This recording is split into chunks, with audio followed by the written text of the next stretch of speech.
ертеде әлем ғажайыпқа толы еді. Ол әлем қатерлі, онда сиқыр болады. Бірақ сиқырды үйрену оңай болған жоқ. Сондықтан әлем өмір сүрудің оңай жолын тапты. Әйтсе де, мен сиқырдың құдіретіне сенем. Жақындарымыздың естеліктері ұмытылмайды. Әкелерің мынаны екеуіңде 16-дан асқанда берсін деген.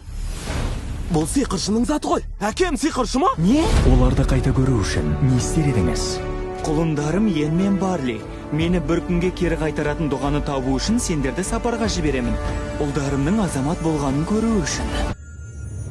Тірілу ме? Бұл мүмкін емес. Мүмкін. Мына мен. Мен әкемді көрем бе? Ойыншықтар хикаясы, супер отбасы, Коконың құпия сөндірушілерінен. Әкемізді қайта тірілту үшін бір-ақ күніміз бар. Бірақ мен сиқырды білмеймін ғой.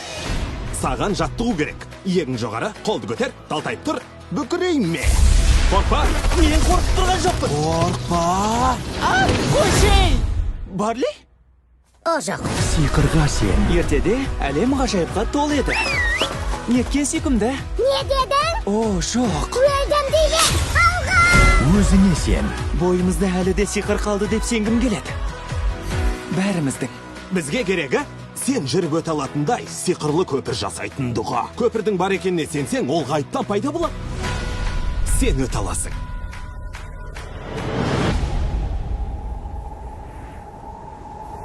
Дисней мен Pixar ұсынады. Алға. 5 наурыздан бастап кинода.